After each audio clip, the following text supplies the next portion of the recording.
दोस्तों पार्ट 3 के साथ हाजिर हूँ। आज साइंटिफिक ऑफिसर मतीउल्लाह साहब से पूछते हैं कि पोलन किस तरह कलेक्ट होते हैं, सेव किस तरह करते हैं और फिर टूल्स कैसे इस्तेमाल किए जाते हैं। मतीउल्लाह साहब, पोलिनेशन का अमल जो है खजूर में वो कैसे होता है और थोड़ा सा एक्सप्लेन कर दें प्लीज़।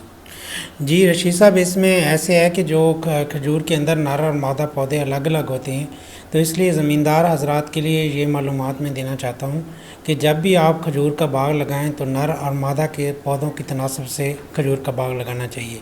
यानी अगर आपके जो है वो 10 पौधे मादा के हों तो एक उसमें जो है वो मेल प्लांट नर पौधा होना ज़रूरी है। तो जो इसलिए जब फरवरी और मार्च का महीना आता है तो खजूर के पौधों पे जो है वो फूलों के गोशे या जो है सिपियाँ वगैरह निकलना शुरू हो जाती हैं। तो नर और मादा सिपियों का मिलाप बहुत ज़रूरी है। अगर आप ये नहीं करते तो आपका जो है वो फल नहीं बनेगा। तो इसके मिलाप के लिए ये ज़रूरी है कि आप जो फरवरी और मार्च के अंदर जब सिपियाँ निकलना शुरू हों तो आप जो है उनको 2-3 तरीक़ों से पोलिनेशन कर सकते हैं। सबसे पहले ये है कि जो नर पौधा है उस पर सिपियाँ जो है वो तकरीबन हफ्ता 10 दिन पहले निकलना शुरू हो जाती हैं। जब वो सिपियाँ निकलना, तो एक चीज़ का ख्याल रखें कि जब वो सिपियाँ निकलना शुरू हो जाएं और सिप तैयार हो जाए अच्छी तरह से, कच्चा सिप नहीं छोड़ना। जब सिप तैयार हो जाए तो उसको जो है वहाँ से काट लें। काटने के बाद उसकी लड़ियाँ निकाल के मादा सिप पे जो है वो रखनी है। कैसे पता चलेगा कि नर के जो सिप है वो तैयार होगी है? बिल्कुल रशीद साहब, अच्छा क्वेश्चन है आपका कि नर के जो सिप है उसके पकने का आपको पता इस सूरत में चलेगा कि जब वो सिप जो है वो उसके अंदर दरार पड़ जाएगी, जब वो क्रैक पड़ जाएगा तो इसका मतलब ये है कि वो जो है तैयार हो चुका है सिप, तो तब आप उसको काटें। और दूसरा, जब आपने मादा पौधे के अंदर सिपियाँ रखनी हैं तो तब भी आपने उस सूरत में रखनी है कि जब मादा सिप जो है वो भी तैयार हो चुका हो। उसके भी तैयार होने का पता ऐसे चलेगा कि उसके अंदर भी क्रैक आ जाएगा, वो खुल जाएगी। तो जब थोड़ी सी फटे उसको बाकी जो है वो जर्क करके किसी भी चीज़ से खोल लें और उसके अंदर जो पे लड़ियाँ हैं वो तकरीबन एक जो मादा सिपी है उस पर 4 से 6 लड़ियाँ जो है वो रख दें। तो उसके अंदर जब आप रखेंगे तो उससे भी जो है वो पोलिनेशन का अमल होता रहेगा। अच्छा, पोलन पोलन किस तरह कलेक्ट करते हैं? ठीक है। और उसको स्टोर कर सकते हैं कि नहीं, और कितना अर्सा तक वो पोर जो है इसके पोलन वो इफ़ेक्टिव रहते हैं? बिल्कुल सही है जी, बिल्कुल ऐसे है कि हम इसको जो है वो स्टोर भी कर सकते हैं। और दूसरा जो है वो स्टोर करने का तरीका भी मैं आपको बता देता हूँ। ऐसे है कि जो साज़र नर की सिपियाँ पहले जो है वो निकलना शुरू हो जाती हैं, तो जब वो तैयार हो जाए तो तैयार होना क्या है कि जब आप उसे जो है वो उससे करेंगे नाखन वगैरह से तो उसके चटकने की आवाज़ आएगी। दूसरा ये है कि वो अपनी जो उसकी एक पहचान ये भी है कि वो अपनी ओरिजिनल पोजीशन से थोड़ा सा बेंड हो जाता है। ठीक है। तीसरा जो है उसके अंदर क्रैक आ जाता है, वो थोड़ी सी दरार पड़ जाती है, तो उससे भी पता चल जाता है कि नर जो है वो तैयार हो चुका है। उसके बाद जो है उसको काट लेना है।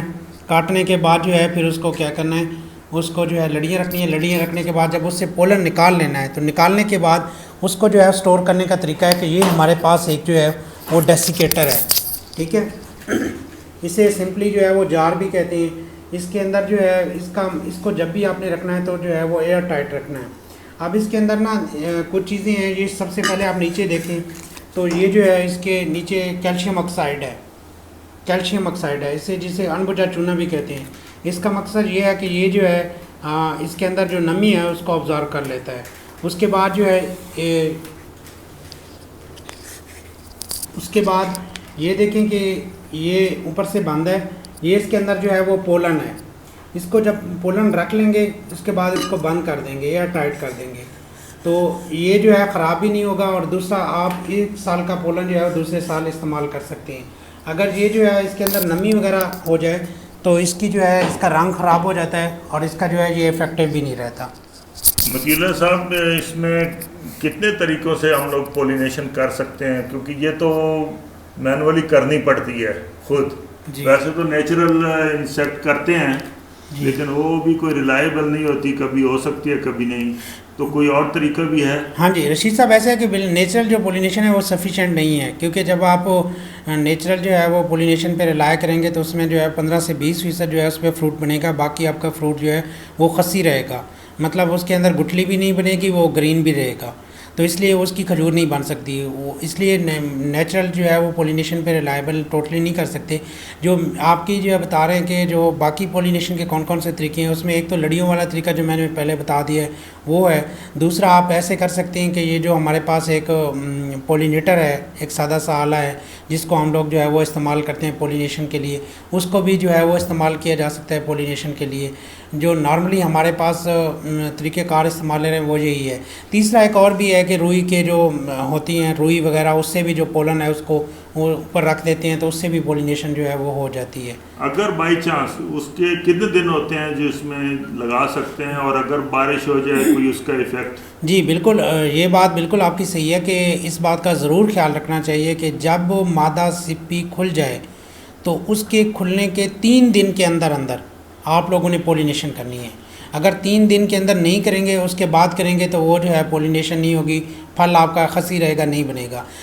दूसरा जो आप पूछ रहे थे कि बारिश अगर हो जाए, अगर बारिश हो जाए उसके आप 3 से 4 घंटे के बाद बारिश होती है, यानी जब आपने पोलिनेशन का अमल किया उसके 3 से 4 घंटे के बाद बारिश होती है तो वो आपका फल भी बनेगा और वो पोलिनेशन का अमल मुकम्मल हो चुका होगा।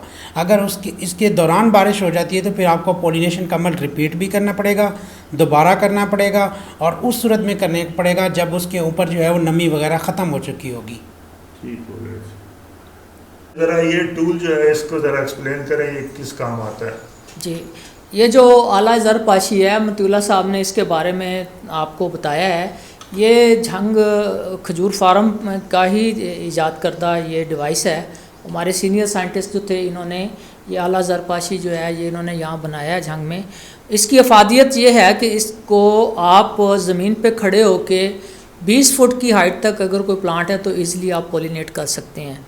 सेकेंडली ये है कि इस डिवाइस के ज़रिए आप टाइम सेव कर सकते हैं, आप लेबर सेव कर सकते हैं, और इफ़ेक्टिव यूज़ ऑफ पोलन, यानी मिनिमम जो है ना पोलन इसमें आप इस्तेमाल करेंगे और मैक्सिमम आपकी पोलिनेशन हो जाएगी।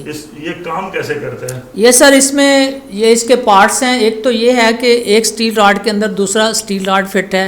ये एडजस्टेबल हाइट तक आप ऊपर ले जा सकते हैं। इसकी जो है ना जितनी हाइट आपको रिक्वायर्ड है आप उसी हाइट पे इसको सेट कर सकते हैं।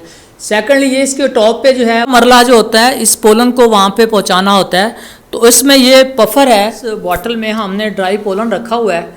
इसमें ड्राई पोलन जो है थ्रू ये पीवीसी पाइप जो है ये इजीली टॉप पे ट्रैवल कर जाता है। ये हम एक पफ है मेरे हाथ में जो है, इसको मैं पफ करूँगा तो ये देखें आप ऊपर जो है इसकी बूम जो है वो निकल रही है, और ये जो फीमेल स्पेथ हमने वो खोला हुआ है ये सीधी उस पर इफ़ेक्टिव जो है तरीके से 100% वहाँ पे पहुँच जाती है।